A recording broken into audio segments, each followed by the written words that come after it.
Hi everyone, and thank you so much for joining us on the second night of EBS. Tonight I want to take you on a journey with me, a journey back in time.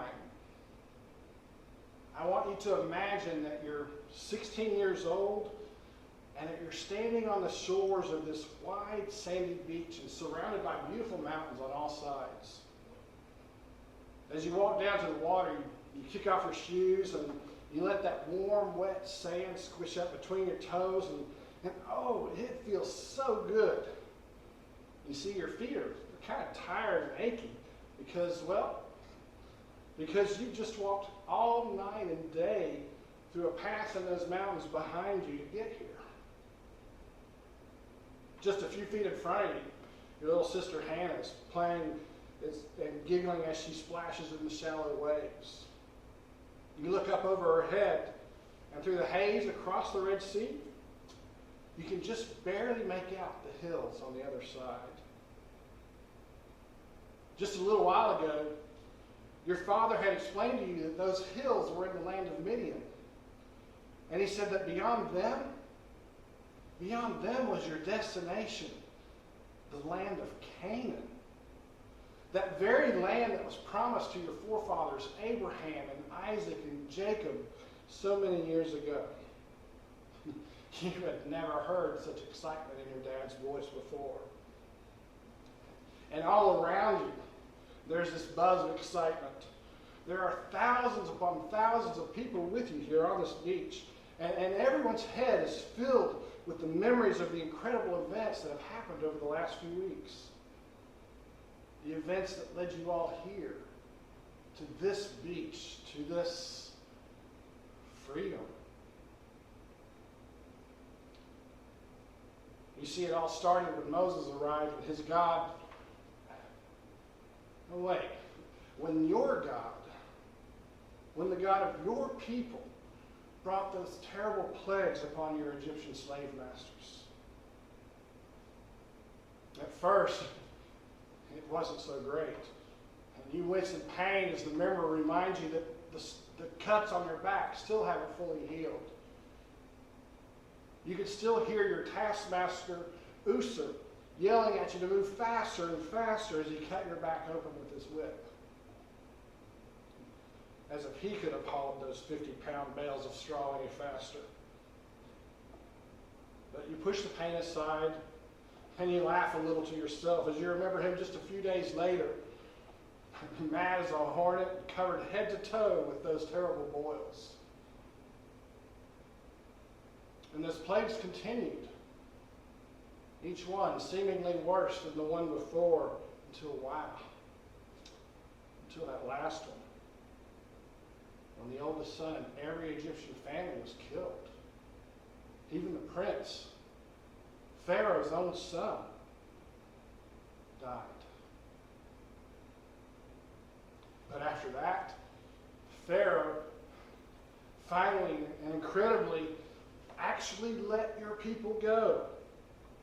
You, your mom, your dad, your sister, your aunts, uncles, cousins, friends, everyone. You look down the beach and you see it. The pillar of cloud that led you and your family and everyone out of Egypt, out of slavery, and guided you here to this place. Somehow the sight of it brings you a sense of peace, of comfort. Right now, in the daylight, it looks like a pillar of cloud stretching up to the heavens. But you know that tonight, it will become a pillar of fire to light your path. It's incredible to think that just a few days ago, you were a slave. Just a few days ago, you had no freedom. Just a few days ago, you had no hope.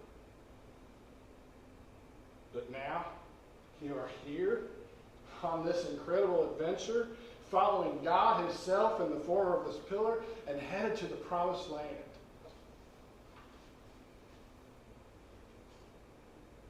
As evening draws near, you hear a few shouts. And at first, you think it's all just part of the excitement in the air.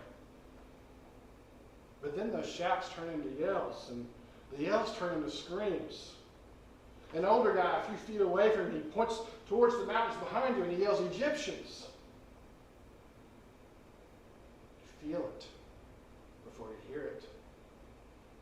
The ground beneath your feet begins to tremble, and then you hear a low rumbling like thunder. And you look back towards the mountains, and you see them. Pharaoh's war chariots, hundreds of them. And you realize the rumbling thunder is the pounding of the horses' hooves. And behind them is Pharaoh's entire army, soldiers as far as your eyes can see. For a moment, everyone around you freezes. But then all chaos breaks loose, and people start panicking and running in all directions. Your little sister Hannah, she starts crying, and you pick her up in your arms. You see a woman on her knees, looking up to heaven and begging God to protect us. You look around for your mom and dad, but you can't find them anywhere. You don't know what to do. But most everyone is running towards the cloud, towards Moses. And so you start heading that way as fast as you can, carrying Hannah with you. When you get there, you see a mob is formed around Moses. And you hear someone yell out accusingly, "Moses, why have you brought us out here to die?" And someone else yells, "It would have been better to serve the Egyptians than to die here in the wilderness." And that's when it hits you. That's when you realize a lot of people are about to die. Maybe even you. Maybe even Hannah. And anyone lucky enough to survive what's about to happen, well, they'll be carried back to Egypt to die an even slower death as a slave. 1,000 thoughts run through your head. You can try to run, but with the sea and the mountains that looked so beautiful earlier trapping you in, there's nowhere to run to. You can try to fight, but against Pharaoh's chariots and their deadly accurate archers, you and the entire Israelite army don't stand a chance. You can try to surrender, but at best, that means a return to a life of slavery. And at worst, they kill you anyway.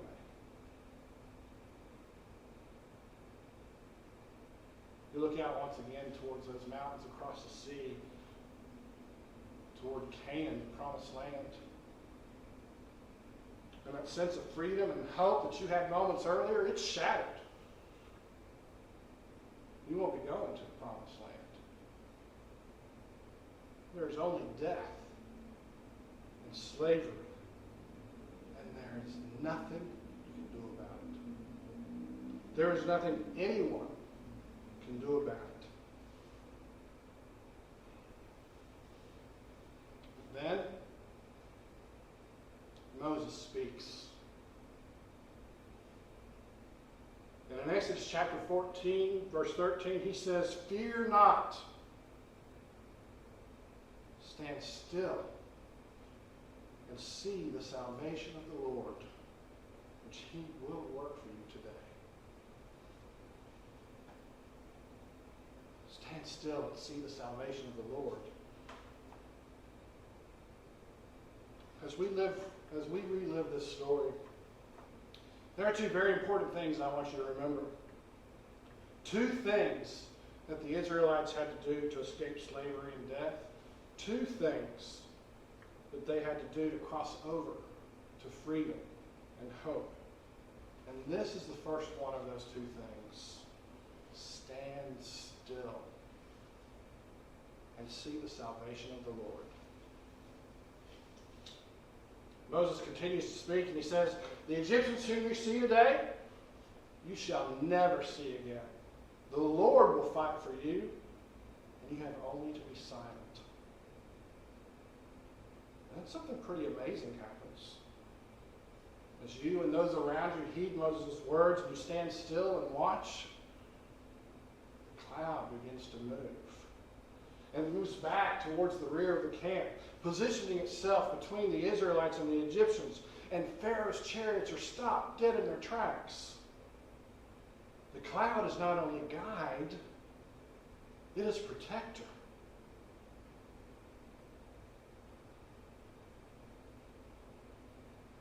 As darkness comes on, Moses speaks again, commanding everyone to move forward. At first you don't understand. The sea is in front of you. You can't move forward. Is Moses expecting everyone to swim across? It's way too far. Everyone would drown. It doesn't make any sense. But as you watch Moses, he raises his staff and he stretches his hand out toward the sea.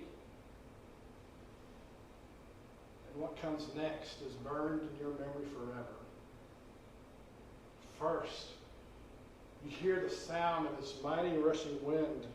And then as you watch, the sea itself begins to divide. And now you understand. That second thing that you must do in order to obtain salvation. That second thing that I want you to remember. You've got to move forward. At first you hesitate. You see, it's not like most of today's movies that show the Red Sea crossing in full daylight. By this time, it's actually night. And while the pillar of fire behind you casts just enough light to see, the path before you, it stretches down into the depths, down into blackness. With the wind screaming in your ears and kicking up spray, and the giant walls of water raising thousands of feet in the air on either side of you, it had to be absolutely terrifying. When you understand this, when you get what it was really like on that day when the Israelites crossed the sea, you'll understand what the Hebrew writer meant when he said in chapter 11, by faith, the people crossed the Red Sea. So on this night, you put your faith in God. You put your trust in Him that this scary path in front of you will ultimately lead you to safety. All night, you put one foot in front of the other. Just tell yourself and repeat to yourself over and over, just move forward. All the while reassuring Hannah and whispering in her ear.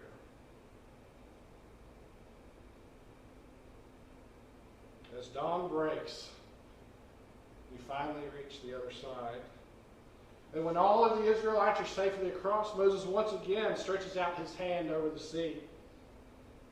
And the sea closes back up over the Egyptians and their chariots and their horses, and they all drown. The danger is gone. God has delivered you. God has rescued you, and you joyously sing along with Moses and everyone else. I will sing to the Lord, for He has triumphed gloriously. The horse and his rider He has thrown into the sea. The Lord is my strength and my song. He has become my salvation. This is my God, and I will praise Him. My Father's God, and I will exalt Him. Wow. Isn't that a great story? But you know, it's so much more than just a story. I believe God had Moses to record what happened on that day for us. Not only so we could tell our kids about it in Sunday school, and not only so we could make great movies about it, but I think He had Moses write down this story for us today because it is so rich with lessons for us. You see, we're all human.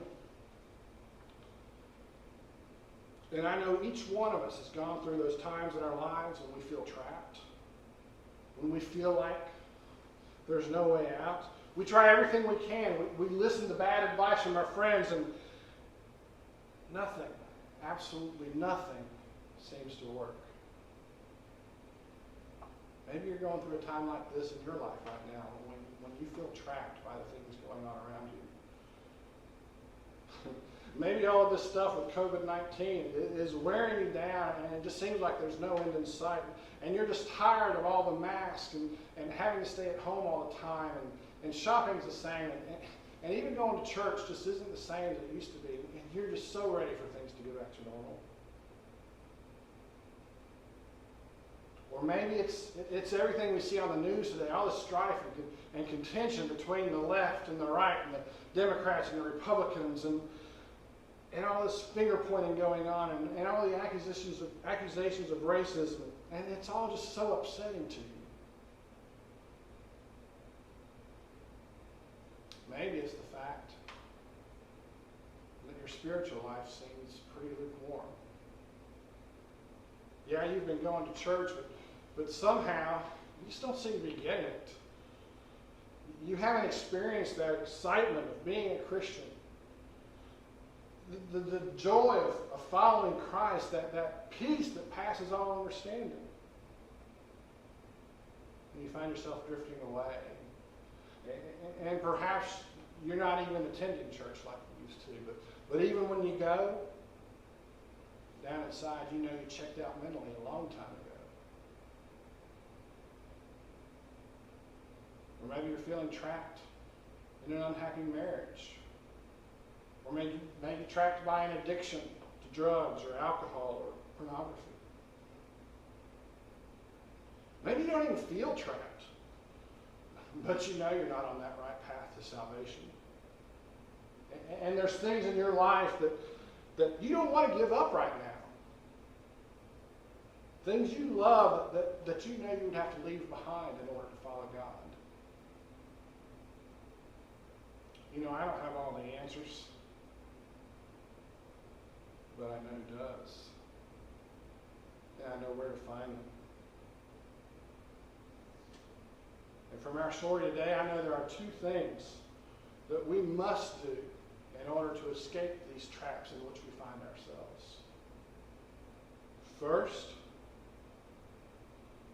we have to stand still and see the salvation of the Lord.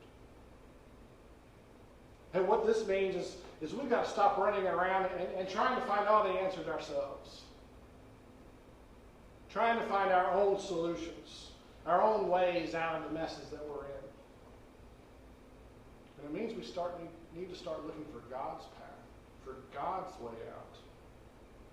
And there's only one place we can find that path, and that's in His Word.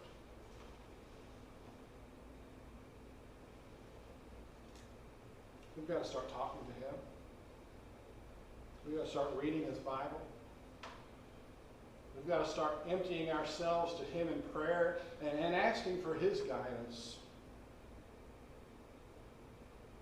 And that path, it might be scary, terrifying. It might be a path that we just don't want to take. But we have to put our faith and our trust in Him and do the second thing and move forward anyway. And go down that path. Feeling anxious or worried about what's going on in the world around you? Well, maybe we need to really believe Jesus when He tells us that we are worth so much more than the sparrows of the air and the grass of the field, and that if God will take care of them, surely He will take care of us too.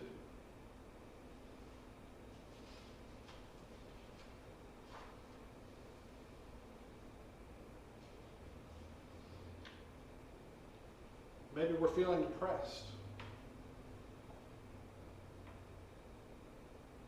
Maybe we need to listen to Jesus and trust in Him and put our faith in Him when He tells us, hey, it's more blessed to give than to receive.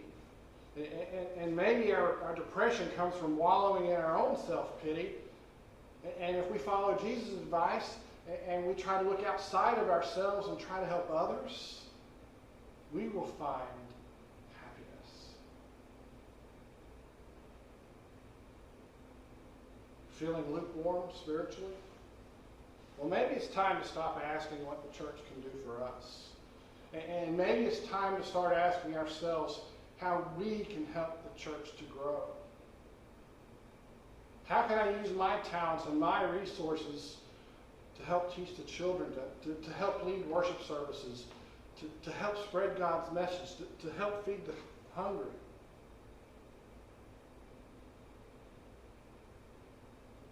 Trapped in an unhappy marriage. Well, maybe it's time we put our faith and our trust in God.